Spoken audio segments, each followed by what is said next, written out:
selamat datang di channel podcast GMGTR bersama saya Yulistika Rahayu.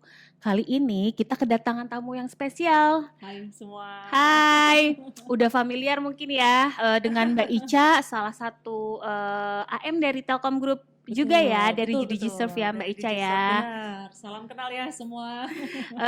Terima kasih nih Mbak Ica sudah jauh-jauh meluangkan waktunya nih diskusi untuk sharing-sharing, terutama Sama-sama, nanti dengan teman-teman AM dan teman-teman Hero. Semoga nanti sharing-sharingnya Mbak Ica pada kesempatan kali ini bisa bermanfaat nih buat teman-teman, gitu ya Mbak Ica ya. Siap Mbak Tika.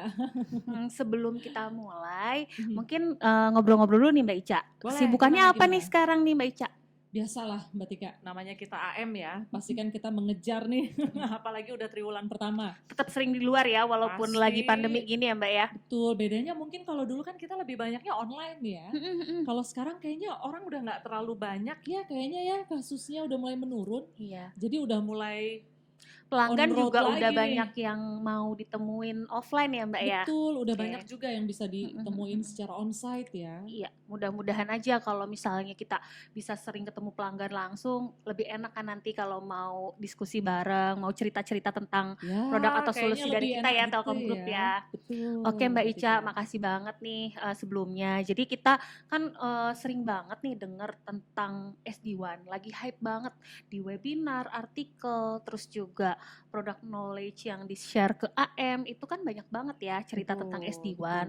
Tapi bahasa proposal atau bahasa teknis kan beda nih dengan bahasa yang pingin diketahui sama pelanggan secara simple gitu.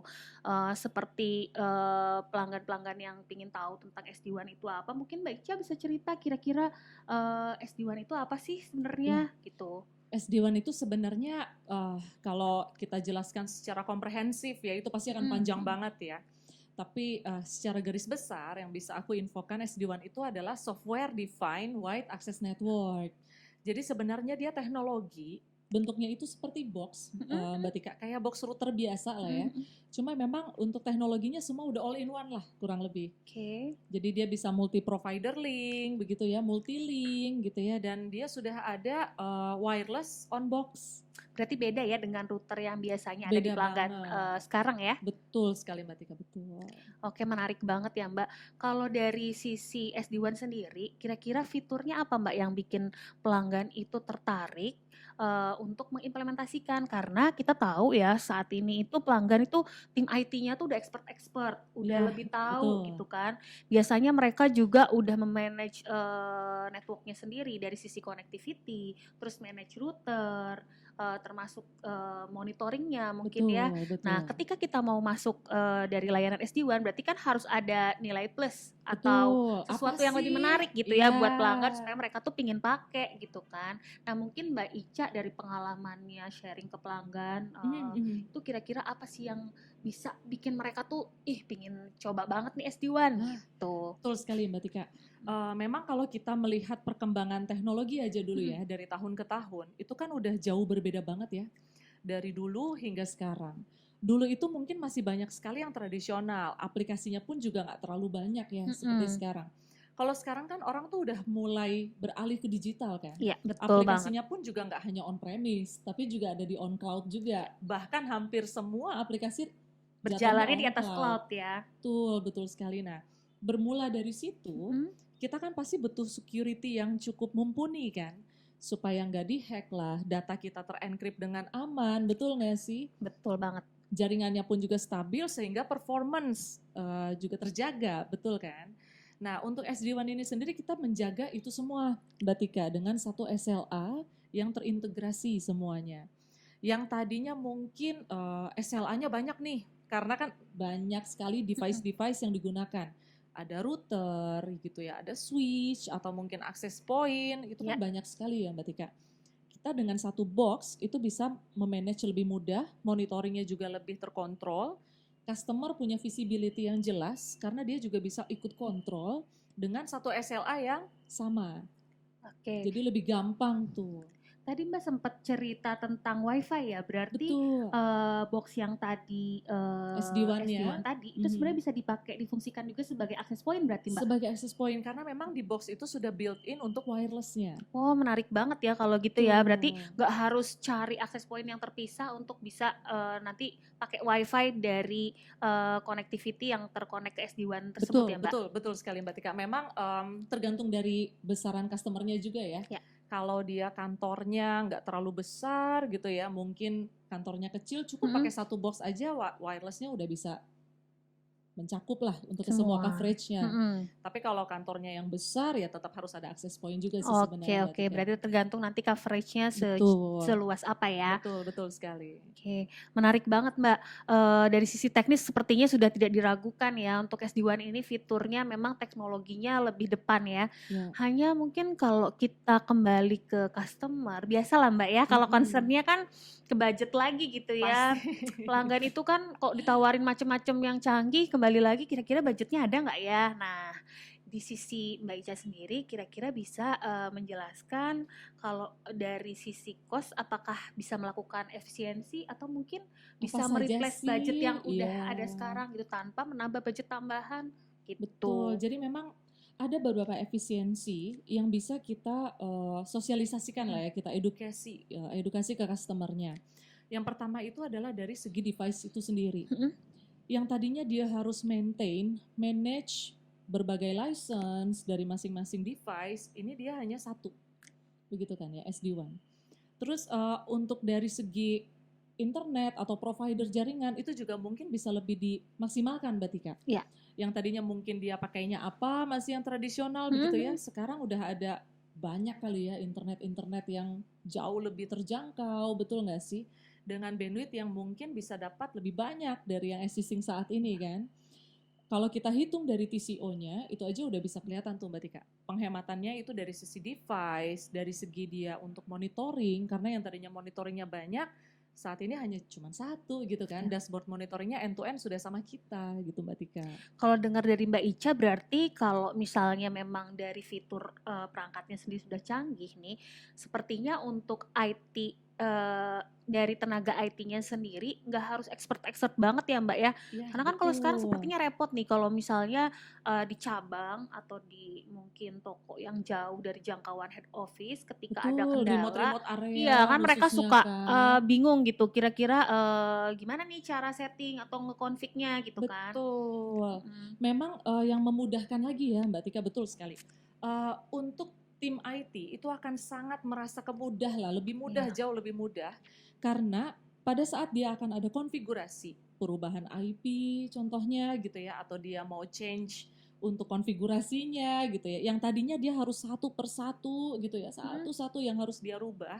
Dengan adanya SD-WAN itu kan ada controller, Iya Mbak betul. Tika, ada Mm, mm, mm. orkestrator, di mana pada saat mereka melakukan change config atau menambahkan IP, cukup dari satu orkestrator itu aja dan itu akan terimplementasi ke seluruhnya. Wah menarik banget ya Mbak. Menghemat waktu banget Mm, mm, kan, mm, apalagi mm. dari tim IT nggak perlu satu gitu ya, satu-satu, kebayang dong kalau ada 50 cabang atau 100, wah Berarti dari sisi waktu juga benar-benar bisa mempersingkat ya kalau lebih misalnya ada efisien, trouble atau betul. mungkin ada setting di toko baru gitu ya. Betul Mbak Tika. Oke, menyambung dari situ berarti kira-kira untuk perusahaan nih Mbak, yang Mhm. paling cocok itu perusahaan apa sih yang bisa mengimplementasikan SD-WAN? Ya. Karena kan kalau kita lihat nih beda-beda ya sizing Betul. perusahaan, tipe perusahaannya. Ada yang mungkin HO-nya nggak terlalu besar tapi tokonya banyak, Atau atau cabangnya ada yang banyak. cabangnya banyak, atau mungkin ada yang kebalikannya. Nah, kira-kira menurut Mbak Ica yang paling cocok nih perusahaan apa sih yang bisa mengimplementasikan Implementasi SD-WAN ini? SD-WAN ya. Sebenarnya sih kalau menurut aku dan pengalaman aku ya Mbak Tika ya, hampir semua segmen industri itu cocok banget dengan SD-WAN. Baik itu mau dari banking ataupun retail industri, pabrik gitu ya, atau mungkin perusahaan-perusahaan yang kecil. Kenapa? Karena saat ini kita udah bermainnya era digital. Ya. Udah era digital di mana cloud itu udah mulai bermain banget nih. Beda sekali sama kita zaman dahulu ya. Kalau sekarang tuh semua udah eranya era digital, aplikasinya on cloud, security-nya pun juga mereka butuh yang paten begitu ya, yang bagus. Kalau menurut aku sih semua industri masuk Mbak Tika. tinggal nanti kita sesuaikan dengan kebutuhannya mereka. Mereka nih butuhnya apa sih? Ada yang concernnya itu lebih ke security, ada yang concernnya itu lebih ke penghematan, ada yang mereka sebenarnya saya nggak masalah nih kalau bandwidth-nya gede gitu ya. Yang penting performance saya stabil. Ya, ada juga mungkin yang sebenarnya tuh orangnya udah canggih-canggih tapi nggak bisa ada waktu untuk monitor gitu juga bisa Bisa ya juga Mbak ya. betul, Iya. mungkin tim IT-nya nggak banyak Iya gitu ya betul Mbak betul, Tika. heeh. Kendalanya kan seperti itu. Jadi kadang-kadang dia perlu memang bantuan dari kita yang memang Betul, bisa menjaminkan dari sisi SLA layanannya itu dari end to end gitu ya Mbak. betul banget Mbak Tika, Oke. betul. Nah, kalau SD1 sendiri kan seringkali dikaitkan dengan managed service ya, Iya, managed betul. service. Nah, berarti apa sih Mbak perbedaan managed service itu dari SD1 sendiri dengan yang sekarang existing tradisional managed by customer yang seperti biasa dilakukan gitu? Oke, jadi memang itu dua hal yang berbeda tapi berkesinambungan. Mhm, Kalau SD1 itu kan lebih ke teknologinya ya, mhm. teknologinya. Sedangkan managed service itu sendiri adalah untuk monitoring dan menjaga sustainability layanan, performance layanan. Oke. Begitu. Nah, untuk managed service itu sebenarnya part of SD1 bisa juga dibilang seperti itu. Karena apa? Pada saat kita melakukan implementasi SD1, itu let's say misalnya di satu kantor yang cabangnya banyak nih. Otomatis kan harus ada yang melakukan monitor Mbak Tika. Monitor baik itu apakah perangkatnya mengalami kerusakan atau tiba-tiba link atau jaringannya intermittent, itu kan Mhm. sering sekali kita temui ya. Betul, betul. Ini lambat. Udah gitu kadang ya yang disalahkan itu paling sering providernya Provider gitu kan. benar, benar. Padahal sebenarnya itu ada yang nggak di-manage sama kita gitu di Betul, provider ya. benar banget Mbak Tika. Nah dengan adanya kita managed service, mereka bisa lebih punya visibility untuk mengetahui ini rusaknya di mana sih. Mhm, mhm. Apakah ternyata memang di linknya gitu ya, di provider internetnya, ataukah memang di boxnya itu sendiri yang memang rusak begitu kan. Atau mungkin dari konfigurasinya yang fail. Termasuk kalau backup juga bisa ketahuan ya Mbak, kalau misalnya pelanggan juga linknya itu pakai backup, Lebih kalau dari misalnya satu kendalanya gitu itu ya. di sebelah mana, nggak hanya di main linknya bisa ketahuan juga gitu ya Mbak? Bisa, itu semua kita bisa monitor di dalam satu dashboard. Oke. Dan memang kan customer akan lebih mudah ya karena dia punya visibility dalam hal itu. Kembali lagi yang tadi Mbak Tika bilang, ada yang memang tim operationnya sudah lengkap, Iya, ada juga yang memang belum lengkap nih. betul. Nah, daripada dia harus memikirkan end to end-nya, SLA-nya harus bagaimana, menjaga kualitasnya juga kan ya Mbak Tika. Itu bisa tuh di managed Serahkan saja service. sama Telkom Group gitu ya. Betul banget Mbak Tika. Iya menarik banget Mbak ya. Tadi kembali lagi ke tipe customer, kita kan tahu ya Mbak, macam-macam. Ada yang memang mereka itu udah canggih, udah tahu, mungkin terkait SD1 sendiri, mereka udah punya referensi nih brand-brandnya seperti apa. Betul. Tapi ada juga nih customer yang memang masih blank gitu ya. Jadi SD1 kita jelasin juga mereka pingin lebih jauh juga tahu tentang brandnya tuh apa aja sih. Kira-kira dari Mbak Ica sendiri dari DigiServe bisa bantu referensi brand itu tidak hanya satu tapi Betul. sesuai dengan kira-kira Kebutuhan dari kebutuhan pelanggan dan customer-nya. terutama budget Betul. juga gitu, bisa ya? Bisa, jadi memang begini, Mbak Tika dan teman-teman AM dan Hero ya, teman-teman Hero, pada saat kita berbicara terkait dengan brand SD1 yang cocok nih apa? Biasanya kita akan melakukan assessment dulu pertama Mhm. kan, kebutuhannya mereka seperti apa, pain point-nya dari customer itu sendiri bagaimana, batas anggarannya dia sendiri itu seperti apa, pasti kan sudah ada ya, kos saya hanya sekian, Iya anggaran betul. saya sekian gitu ya Mbak Tika.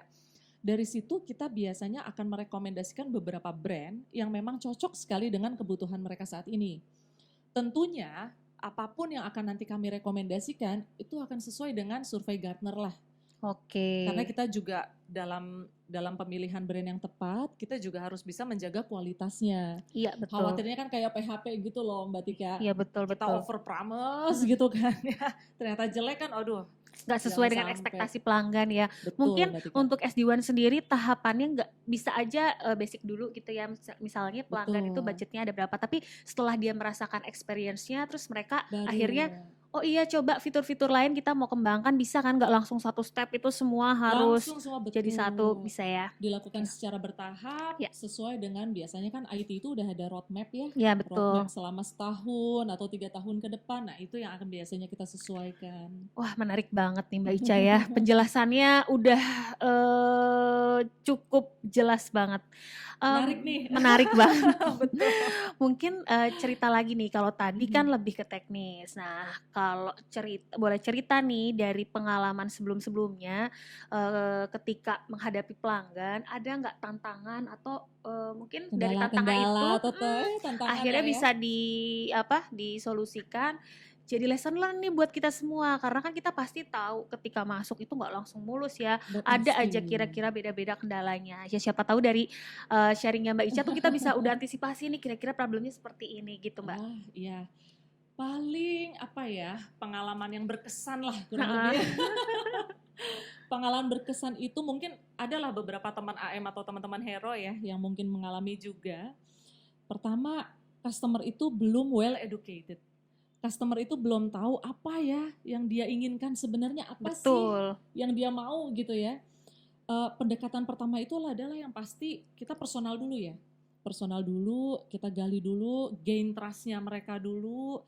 Karena kalau kita belum mendapatkan kepercayaan customer, Mbak Tika, biasanya mereka agak pelit ya untuk ngasih Iya betul informasi banget, ya. betul. Nggak kebuka semua gitu kan. Apalagi mereka udah merasa nyaman dengan kondisi yang sekarang. Existing, betul. Semuanya ini kok Udah berjalan lancar lancar lah gitu ya, gitu nggak perlu kan. diapa-apain lagi. Nanti kalau beralih ke teknologi jangan-jangan Takutnya misalnya nanti ada ada downtime sesuatu, lah atau betul. nanti malah kendala gitu ya. Yang pertama yang aku alami ya, pertama ada customer yang belum well educated lah kurang lebih. Jadi mereka mencoba untuk searching, melakukan research sendiri yang akhirnya mereka bingung sendiri. Iya betul. Karena banyak dengar suara kan dari luar kan. Ada yang bilang, oh ini aja gitu ya, banyak banget. Nah biasanya dari situ kita harus benar-benar gain trust-nya mereka, barulah dari situ kita mengarahkan pelan-pelan. Yang paling baik tuh seperti ini loh Pak, yang paling baik ini loh Bu, seperti itu, yang sesuai dengan kebutuhannya mereka. Oke, menarik banget ya. Berarti kita harus banyak nih ngobrol-ngobrol ya soal SD1 ini. Benar banget Mbak Kira-kira Tika, betul banget nih. apa sih kebutuhannya yang paling utama? Karena kan pastinya mereka ada juga yang benar-benar belum tahu sama sekali gitu ya. Betul. Oke Mbak, mungkin cukup ya untuk diskusi Sayang kali ya. ini. Sebenarnya masih Seru banyak, ya. tapi nggak apa-apa untuk step awal kan biar tahu dulu. Nanti nextnya kalau misalnya perlu lebih Boleh. lanjut kita ngobrol-ngobrol lagi ya Boleh di banget sesi Mbak Tika. selanjutnya. Oke, terima kasih Mbak Ica. Mungkin nanti bisa dibantu ya buat teman-teman AM dan Hero yang Iya, mungkin pingin nanya-nanya atau pingin diskusi lebih lanjut, nanti bisa bantu kontak di-share boleh kontak Mbak Mbak Tika. Ica dan juga nanti mungkin ada materinya bisa di-share ya. Boleh banget Mbak Tika. Terima kasih untuk ngobrol-ngobrolnya, menarik banget Mbak Terima Ica. kasih juga Mbak Tika udah diundang nih. Ya, mudah-mudahan kita Mudah-mudahan. bisa ketemu lagi di next time ya. Oke, Amin. terima kasih untuk semuanya. Kita bertemu kembali di episode podcast GM GTR selanjutnya. Dadah Bye. semua. Makasih Mbak Tika. Kasih juga Mbak Ica. Thank you. Thank you.